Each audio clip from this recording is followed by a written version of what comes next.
Bonjour à toutes et à tous, bienvenue dans le podcast à soir. Hello Big Rusty. Salut. On est de retour dans le studio, donc déjà, petit point promo pour les superbes savons on a, et ça c'est le Durden Straight out of... Oui. Fight Club. Straight out of Fight Club, pardon. Il est magnifique, il est magnifique. Oh putain, enfin, c'est même pas du tout pour... j'ai réussi à... Les pailles d'or. Ils sont les pailles d'or. Voilà. Non, tu trouves ou pas en vrai? Ah oui, les pailles d'or, les trucs qu'on mangeait quand on était petit. Ouais. Un petit peu. Donc c'est, en tout cas, c'est piment rouge, ginseng, gingembre et fruits de la passion. C'est une dinguerie. C'est Tonae. C'est par nous. C'est pour vous. Générique. Oh putain. Oh là là là là là là. Quadrillé.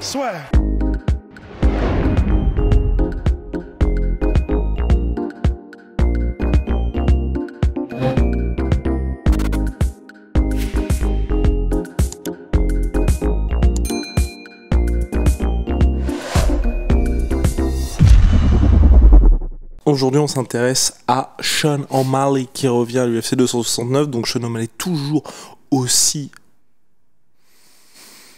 loquace, confiant. Bruyant, verbal. Ouais, personnellement, il commence un peu à m'énerver. Oh. Ouais, vraiment, parce que même si, vous le savez, il y en a certains qui me le reprochent un petit peu, je peux entendre, bien évidemment, c'est que je suis un petit peu trop orienté business, tu vois, pour tout ce qui est combattant, et que Sean O'Malley, lui, il se positionne en tant que, je suis payé telle somme, mon salaire ne mérite pas, à mon sens, que je prenne des risques et donc que j'affronte des mecs du top 15.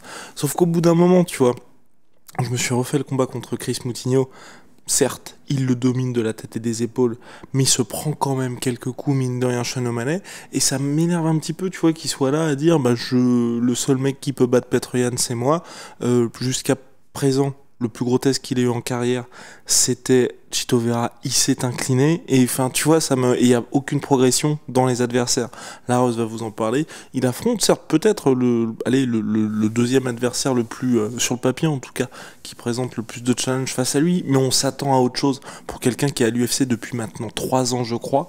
Voilà, il faut vraiment avancer, et surtout, le risque qu'il y a avec Sean O'Malley, c'est que là, il fasse ce combat-là, et que direct après, il affronte un membre du top 5. Enfin, tu vois, et qu'il n'y ait pas du tout de montée graduelle en termes d'adversaire. Et c'est ça qui, moi, m'embête, c'est qu'il perd vraiment beaucoup trop de temps, là. En fait, là pour l'instant, il est en train de se transformer un petit peu en Michael Page de l'UFC, quoi. C'est-à-dire, donc Michael Page, c'est pour ceux qui ne le connaissent pas, c'est un combattant du Bellator, deuxième organisation mondiale, et en fait, c'est un gars qui n'a affronté grosso modo pendant toute sa carrière au Bellator que des combattants qui étaient vraiment de très bas niveau par rapport à ce que le Bellator peut produire et par rapport à ce que le MMA mondial a de mieux, donc dans la catégorie pour Michael Page des welterweight en moins de 77. Et ça, en fait, c'était pour garnir des highlights, c'est-à-dire que le Bellator savait que quand ils allaient dans une ville, ou je sais pas, en Angleterre, en Irlande, n'importe où, ils mettaient Michael Page contre n'importe qui, il allait mettre un KO, ça faisait des highlights, les gens pouvaient... voilà, enfin, ils savaient ce qu'il allait y avoir. Mais du coup... en revanche, les vrais fans, entre guillemets, les fans hardcore, à chaque fois reprochaient ça à Michael Page. Ça devenait presque un gimmick de dire, d'accord, c'est un peu ce gars-là, par exemple, quand on parlait d'autres gens, c'est un Michael Page. C'est-à-dire que c'est un gars qui n'affronte personne, qui est très bruyant, mais dont on ne sait même pas vraiment ce qu'il vaut parce qu'on lui donne un petit peu de la nourriture facile, quoi. Et c'est pas exactement le cas parce que bon, c'est l'UFC, il n'y a pas de match facile. Il a quand même affronté, effectivement, tu l'as dit, Marlon Vera, Kai Kara France aussi. Il a affronté. Non, Kai Kara France, c'était son adversaire, Aurélien Paiva, pardon. Mais il a affronté Eddie Wineland, qui était un ancien de très haut niveau aussi. Enfin, il a affronté des noms malgré tout. Mais bon. Effectivement, c'est sa décision, on en parle assez souvent de Sean O'Malley, de dire tant que je suis pas payé plus pour combattre le 5e mondial qu'un mec qui est non classé, pourquoi est-ce que je m'emmerderais à aller combattre plus que ça? Mais bon, en fait, je suis assez d'accord dans le fait que quand c'est Conor McGregor, tu vois, dans sa montée entre guillemets fantastique, lorsqu'il était vraiment sur la pente ascendante. Et ça, c'est quelque chose qui n'a encore... Bon, il y a Khamzat qui fait un peu le même délire, mais qui n'avait encore pas été vu à ce stade. C'est-à-dire qu'en fait, Conor McGregor, il dominait tellement nettement ses adversaires, mais il les finissait aussi avec une facilité qui était déconcertante. Et du coup, quand Conor McGregor disait là je suis sur le pay-per-view et je combats Dustin Poirier, mais le vrai main event, le gars qui apporte des fans, c'est moi. Et même peut-être à l'époque, c'était effectivement vrai. Je me souviens plus quelle était la carte sur laquelle il combattait Dustin Poirier quand ils étaient plus jeunes en featherweight. Mais quand... UFC 178. Oh putain, je voulais juste, je le savais pas. Non, mais je crois pas. Si. On va voir le milkshake. Et donc vas-y, le milkshake. Donc la carte sur laquelle ils s'affrontaient. Ouais. Ah là là. Dustin Poirier et Conor McGregor. Ouais, voilà. Et ben, en tout cas, donc, bref, sur cette carte-là, Conor McGregor était assez vocal. John Jones versus un mec. Et il était assez vocal sur le fait. Oui, c'est ça, c'est 178. Putain. Et c'était John Jones contre qui? Non, c'était Demetrius Johnson. Il n'y avait pas John Jones? Non, ils étaient dans la même conférence de presse. Ah, c'est ça. Et il a même pesé The Infamous, enfin non, Face Off, où il y a le responsable de la communication de l'époque de l'UFC. Shane Roller. Non. Ouais, non, c'est vrai. Mais bref, et donc sur cette carte-là, Conor McGregor avait été vocal en disant bah là, c'est clairement, c'est moi qui rapporte aussi des pay-per-view. On est en train donc de négocier avec les grosses têtes de l'UFC pour essayer d'augmenter mon salaire ou de changer mon contrat ou quoi, parce que clairement là c'est moi qui apporte les fans de ce pay-per-view, ou en tout cas une grande partie, et c'était vrai à l'époque. Et surtout, il est aussi vocal, et il est aussi il s'exprime autant, mais entre guillemets c'est vrai que lorsque tu voyais ce qu'il faisait contre les Diego Brandao, contre les Denis Siver, Dustin Poirier donc juste après, etc., effectivement tu ne peux que te dire bon, c'est la définition même de il parle, mais clairement derrière ça assume. En fait, c'est vrai que Sean O'Malley, c'est presque un peu frustrant parce qu'il a cette même approche, et entre guillemets, bon, il est sa chaîne Twitch, apparemment, en tout cas il y a 2 ans, ça lui rapportait je ne sais plus combien par mois, je crois que c'était genre $4000 de supplément par mois, un truc comme ça, je suis quasiment sûr que c'était ce chiffre-là. Il est très connu, c'est vraiment, il s'est créé son propre empire entre guillemets sur les réseaux sociaux. Même il avait remporté une compétition, je crois, de e-sports où il avait gagné $20,000. Il en avait fait don. Ouais, voilà. Donc entre guillemets, c'est vrai, et il le disait lui-même. Il a synthétisé tout ça, tu sais, comme il le disait hier ou avant-hier. Est-ce que vous connaissez d'autres mecs qui sont hors du top 15 et qui sont déjà millionnaires? Donc tout cela est vrai. Allez-y. Ouais, on vous attend. C'est quoi déjà? Oui, c'est Name Me machin. Et en gros. Wait, c'était ça le même, mais je l'ai raté de toute façon. Timing très bon. Bref. Et c'est vrai que là, il le dit, tout ça, et il a ces choses-là à côté qui font qu'il est effectivement une machine médiatique à lui tout seul. Mais c'est vrai que si il montre énormément de facilité, parce que par exemple, on parlait d'Eddie Wineland, son KO contre Eddie Wineland et sa démonstration, elles sont juste magnifiques, impressionnantes, et vraiment, ça nous avait... ça nous en avait bouché un coin. C'était vraiment de sacrées promesses, quoi. Mais c'est vrai qu'en fait, c'est là le risque de sa stratégie, c'est que lorsqu'il combat un Chris Moutinho et que, entre guillemets, il met 3 rounds à le finir, et encore, c'est l'arbitre qui dit stop, lorsqu'il combat son combat juste avant... Je ne sais plus, mais en gros, pareil, il met 3 rounds à le finir, alors que, entre guillemets, c'était à sa portée, parce qu'il démontrait qu'il était au-dessus. Ça ne l'aide pas, en fait. C'est-à-dire que dans sa situation, c'est soit du coup tu as entre guillemets cette grande gueule et t'as les résultats qui sont aussi impressionnants et qui vont avec, comme que Thomas Almeida. Voilà. Almeida, c'est ça. Et là, dans son cas, là je pense que c'est vraiment l'extrême limite, c'est-à-dire que s'il gagne ce combat et qu'il continue ensuite à ne pas vouloir aller chercher de top 15, mais tu sais, tout en faisant ce qu'il a fait en conférence de presse avec Cody Garbrandt, en parlant de Petrian. Ouais. Là, vraiment, je pense qu'il va vraiment finir par se faire des ennemis parmi les fans, quoi. Parce que là, les fans vont dire, mais attends, enfin... Surtout que ça n'avance pas. Ouais, c'est ça. Moi, vraiment, c'est ce qui me fait péter un câble. Là, t'as l'impression vraiment que l'UFC, à chaque fois, il trouve les combattants qui sont là. Ouais. Et c'est tout le temps les mêmes noms. Mais vraiment, moi, je n'en peux plus, tu vois. C'est frustrant de ouf. Ouais. En fait, ce qui est très frustrant, c'est effectivement cette espèce de dichotomie où il est partout dans les médias et ça parle de Petrian, son nom est associé à tous les plus grands noms, mais lui se place lui-même un plafond, un petit peu comme en poids lourd, on en parlait, Thomas Spinal. Mais sauf que lui, du coup, il a la grande gueule aussi, donc en fait, c'est très frustrant, quoi. C'est en mode, allons-y, sauf que ça fait 2 ans que allons-y, en fait. C'est vrai que c'est frustrant. Et surtout que quand Rust a parlé de Michael Venom Page, il n'a pas mentionné l'épilogue concernant Michael Venom Page, qui est pendant 5 ans au Bellator, il a affronté des nobodies. Ensuite, il y a eu le fameux tournoi welterweight du Bellator.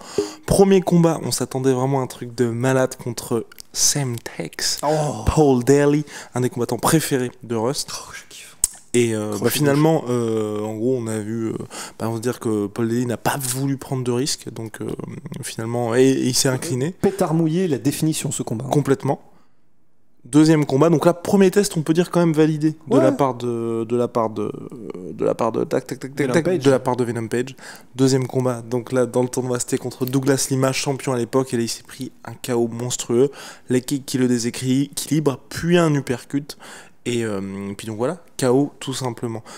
Pour Sean O'Malley, c'est ça le gros problème, tu vois. Et je pense que Michael Venom Page, ce qui est aussi dommage, c'est que quand t'as des combattants qui ont un style qui est spectaculaire, qui ont une bouche comme eux, qui leur permet quand même de susciter énormément d'attention pour leur combat, mais que ça n'avance pas, à partir du moment où ils vont avoir enfin ce step-up, il y a plus de gens qui vont être en mode bah tu vas voir, tu vas prendre cher, et ensuite effectivement il va perdre, mais il y aura personne qui va être derrière lui. Et je pense que pour Sean O'Malley ça risque d'être la même chose si là il n'y a pas une progression sur son prochain combat. Et surtout, moi ce que je ne comprends pas, tu vois, avec ça, c'est le combat de ce week-end là, il doit le gagner, mais s'il le perd, Mais c'est ça. s'il le perd, qu'est-ce qui se passe? Et c'était exactement la même chose pour Chito Vera, parce qu'à l'époque, Chito Vera était un petit peu, les gens ne le connaissaient pas vraiment, et donc quand il a perdu, l'accent avait été surtout mis sur ah oui non, il s'est blessé Sean O'Malley dans le combat. Alors que non, en fait, il y avait un game plan, Ouais. Chito Vera l'a respecté, et puis Sean O'Malley on a fait les frais, exactement, mon cher Russ. Donc franchement, moi ça ne m'enchante guère tout ça. Pour l'UFC, je trouve ça hyper inhabituel, parce que je sais pas si t'as souvenir, tu vois, d'un combattant comme ça qui a énormément de following, ou en tout cas qui est extrêmement prometteur, où on nourrit beaucoup d'espoir à son sujet, et où ça stagne. Parce que justement l'UFC, au contraire, on a plutôt, que ce soit des Darren Till par exemple, ou d'autres, l'impression qu'ils poussent un peu trop vite leurs combattants. Il y a aussi, je vais donner par exemple Felicia Spencer chez les femmes, tu vois, ou même Megan Anderson, elle est recrutée, ça se passe pas bien évidemment comme ça, mais elle est recrutée pour challenger Amanda Nunes. On a vraiment l'impression que l'UFC est en mode bon, tu gagnes un combat et ensuite on te jette en pâture.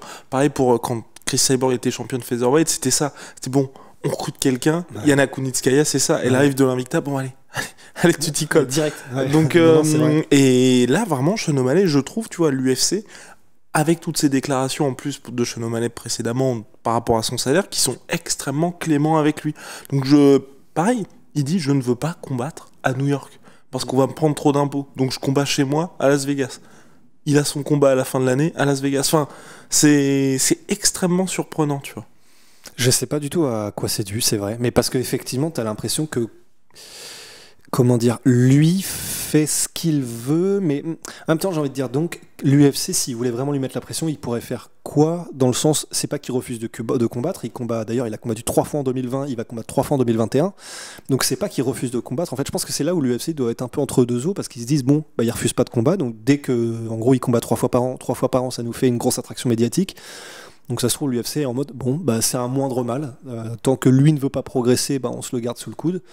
Mais au moins, 3 fois par an, on a, entre guillemets, l'effet Sean O'Malley sur un de nos événements, et du coup, pourquoi pas. Ouais, à chaque fois, en plus, à la maison, à Las Vegas, ça permet d'avoir, tu vois, un début de main card qui est attractif. Donc ça, c'est intéressant pour l'UFC. Tu sais que tu auras du spectacle aussi. Mais tu vois, pourquoi ne pas? Parce qu'il avait call out à peu près tout le monde après son dernier combat. Tu dis, la shortlist, c'est... Voilà, Cody Garbrandt, Rob Font, et puis Dominique Cruz, par exemple. Justement, je sais pas si tu l'as écouté, si tu as pu l'écouter en entier, son interview là avec Ariel Helwani. Non, je ne l'ai pas écouté. En fait, moi, ce qui m'a un peu... parce que tu vois, on dit tout ça là, mais il a également décrit une situation. Alors la situation, donc c'était Cory Sandhagen, Petrian. Alors c'est Cory Sandhagen qui remplaçait qui déjà? Cory Sandhagen, TJ Dillashaw. TJ Dillashaw, voilà. Oui. Cory Sandhagen qui remplaçait n'importe quoi, Aljamain Sterling. Oui, c'est ça, pardon. Ouais. Et en fait, du coup, il décrivait la situation à Ariel Helwani. Et parce qu'Ariel Helwani lui disait, j'ai entendu des rumeurs comme quoi, toi, tu étais chaud pour combattre Petrian en short notice de 2 semaines pour le titre, etc. Ok. Et donc à Abu Dhabi, à l'UFC 267. Voilà, et en gros, Sean O'Malley disait, complètement, moi j'étais très très chaud, c'est juste qu'on ne m'a pas appelé. Cela dit, c'est normal. Je crois, j'ai peur de dire des bêtises, il est classé ou pas, Sean O'Malley? Non. C'est pour ça. Il est même pas classé. Non mais c'est scandaleux, c'est scandaleux. Enfin, vraiment c'est scandaleux. Il est même pas dans le top 15. Ouais, c'est pour ça que donc l'UFC n'a pas fait le combat ni ne l'a pas appelé, évidemment, parce qu'il est pas dans le top 15. Et comment tu peux t'en étonner? Non, je crois pas qu'il en était étonné, mais il était juste en mode je l'aurais fait. Et peut-être que c'est vrai, mais il y a une telle différence en fait. Parce que si c'est vrai, bénéfice du doute sous son innocence.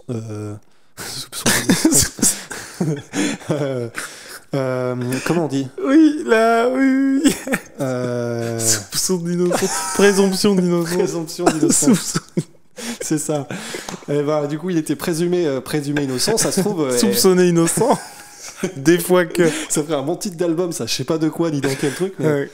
Mais donc copyright si jamais quelqu'un l'utilise. Voilà. Mais en tout cas, voilà. Donc, si c'est vrai qu'il était chaud. Ben, du coup, what the fuck en fait. Après, bon, d'accord. Ça aurait été comique quand même de passer de Moutinho à Petroyan en un seul combat. T'imagines ? Mais ça aurait été. Mais d'un autre côté, dans sa logique, ça se tient. C'est-à-dire dans le sens, bah. Bon, d'accord, il n'est pas payé plus s'il combat le 5e qu'un non classé, mais c'est vrai que par contre, pour le titre, il aurait été plus payé. Quand tu es challenger, c'est plus payé. Donc là, dans sa logique, en fait, ça se tient finalement. C'est ça qui est fou. Ben oui, et par contre, hein, je préfère le dire parce que c'est vrai que les gens regardent nos podcasts ensuite quelques années en arrière. Par exemple, là, il y en a pas mal qui étaient en mode vous avez changé de point de vue sur Kamaru Usman. Oui, parce qu'il a aussi évolué. Ah bah oui, c'est ça. Sean O'Malley, ce que je dis là, si il réussit son pari, à savoir de passer des Chris Moutinho, des mecs comme ça, à directement taper un top 3, top 4 mondial par KO, bah clairement je la ferme parce que ça veut dire que tout ce qu'il dit depuis le début est vrai. Et qu'en gros il aurait été en mode bah voilà, je voulais mes 300 000 et je les ai éclatés. C'est aussi simple que ça. Par contre, s'il a son opportunité face à un top 5 et que là on est dans une situation type Pierre Rodriguez contre Frankie Edgar, ça me posera un tout petit peu plus problème, tu vois. Ouais, bah non, je suis bien d'accord. Bah, voilà. Comme ce qui s'est passé, tu vois là. Yair Rodriguez, moi, ça m'embêtait un petit peu. Toutes les discussions qu'il y a eu avec l'UFC, tous ces combats annulés, il y a eu des blessures, mais aussi pas mal de problèmes avec Yair Rodriguez. Il y a même un moment, il avait été viré de l'UFC. C'était quoi, Dana White qui lui avait dit, oui, en commentaire, donc Yair Rodriguez s'était expliqué sur, je crois, c'était un forfait ou quelque chose comme ça. Dana White avait écrit fake news sur Twitter, et ensuite, dans la foulée, il s'était fait virer de l'UFC. L'UFC l'avait ensuite récupéré. Il était numéro 3 à l'époque. Enfin, complètement dingue. Et là, il revient contre Max Holloway, on est tous en train de se dire ça va être quand même très très chaud pour lui, et il fait loin du combat de sa vie, enfin en tout cas un très très gros combat, il gagne le respect de tout le monde, de Max Holloway, de Dana White qui est en mode ok là vous avez vu que il faisait vraiment partie du gratin. Certes ses 2 dernières victoires c'était face à, il y a eu un no contest, ensuite une victoire face à Jeremy Stephens, mais il mérite sa place de numéro 3, et là clairement tu la fermes. Sean O'Malley, pour l'instant, je demande à voir le combat qu'on va avoir là, tu vois, pareil, contre Chris Moutinho, moi ça m'a énervé, sa célébration en mode je marque un panier à 3 points.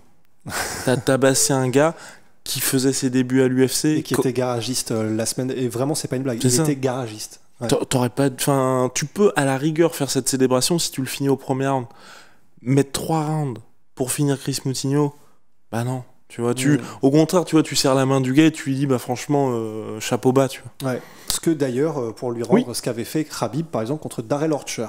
Complètement. Lorsque Darrell Archer, dont on a pour le retour de Khabib. Voilà, dont on n'avait pas entendu à parler après, parce que donc il était dans la même situation. C'était quelqu'un qui n'était pas destiné à quoi que ce soit, Darrell Archer, mais Khabib l'a battu et après il n'a été que éloge et que, donc kudos, il faut rendre aussi lorsque ça arrive.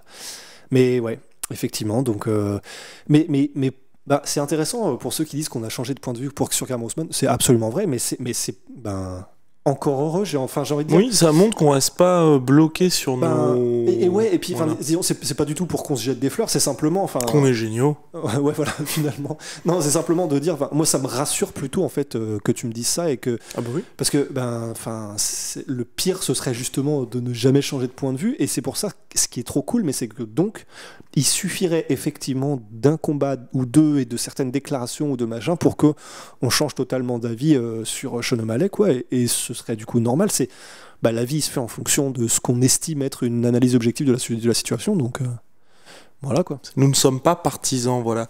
On est tous biaisés, mais disons un petit peu, oui. On essaye en tout cas. Quand c'est pas des Français, voilà, on essaye d'être le plus objectif possible. Exactement. Donc voilà, c'est tout pour le podcast dédié à Sean O'Malley. Mais Rust avait un petit disclaimer à faire, quelque chose qui le pèse depuis maintenant de longs mois, sinon de longues années. Ouais. C'est parti, Rust. Confession. Confessions intimes. Non, en fait, je voulais juste, parce que ça fait un moment déjà que je me dis, il faut que je trouve un moment pour le.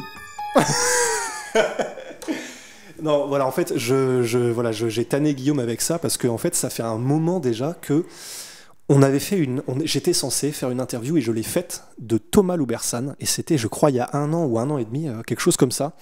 Et en fait, du coup, il m'avait invité et il nous avait accueillis à la team NR Fight à Paris et j'avais fait l'interview de Thomas Loubersan et c'était une des premières que je faisais, en fait, en vrai. Et j'ai merdé. Et en fait, j'ai merdé parce qu'au niveau du son, j'ai dû faire une connerie au niveau de l'appareil et en fait, le son était dégueulasse. Je crois que les micros, je les avais mal branchés. J'avais fait une connerie. Et l'interview, pourtant, elle était trop cool. Et en fait, elle n'est jamais sortie. Et en fait, comme une autre interview.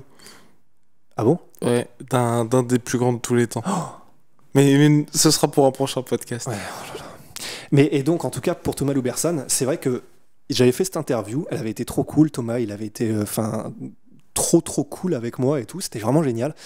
Je rentre chez moi et tu sais, un de ces fameux moments où tu lances ton ordi, tu mets la carte mémoire et t'es en mode oh non, bah là ça a été ce moment-là. Et en gros parce que le son était immonde et en fait je m'étais dit ok non c'est pas possible, je vais réussir à rattraper le coup. Donc j'avais été regarder des tutos sur comment récupérer le son machin, j'y étais jamais arrivé. Et en fait j'ai passé des mois et des mois. Parce qu'à chaque fois, je me disais, non, mais ça va, on va bientôt la sortir. En plus, il y a bientôt des trucs, il y a bientôt la DCC, je vais réussir, je vais machin, je vais. Et en fait, à chaque fois, je repoussais en me disant, je vais trouver le moment pour, je vais récupérer le son et la poster. J'accepte pas, c'est pas possible, je vais y arriver. Et en fait, petit à petit, j'ai donc jamais posté. Et on est en 2021. On est en 2021, et surtout, et là où ça me saoule, et c'est pour ça que ça me pesait depuis longtemps, c'est que je ne l'ai jamais dit à Thomas Loubersan, en fait. Et donc, il a été tellement grand seigneur parce qu'il nous l'a jamais reproché, il nous a jamais rien dit, mais du coup c'est pour ça que j'étais content de le voir en personne lorsqu'on avait été voir Daniel Voirin et son entraînement avec Benoît Saint-Denis. Thomas Loubersan était là et j'avais pu lui parler directement. Il a été tellement cool par rapport à ça, donc voilà, je m'étais excusé auprès de lui, il avait été super cool, donc en tout cas voilà, je tenais à dire qu'il avait été vraiment grand seigneur avec moi pour un truc sur lequel j'ai merdé sur toute la ligne. Et donc, merci à lui. Et je suis content de pouvoir le sortir. Et voilà. Ça y est, la boucle est bouclée. Ouais. Sur ces belles paroles, big shout out à my sweet pea. Ouais, c'est en dessous. Oh wow, my sweet protein. Moins 10% sur tout my protein avec le code la sueur Venom. Sponsor de l'UFC, sponsor de la sueur. Oh wow. D'autres Jesus Christ et puis Tsume, vous savez, qui s'occupe de notre magnifique déco. On vous prépare de très très très belles choses. Et puis la Halas Week by la sueur, c'est pour Noël, ça arrive très bientôt. See ya.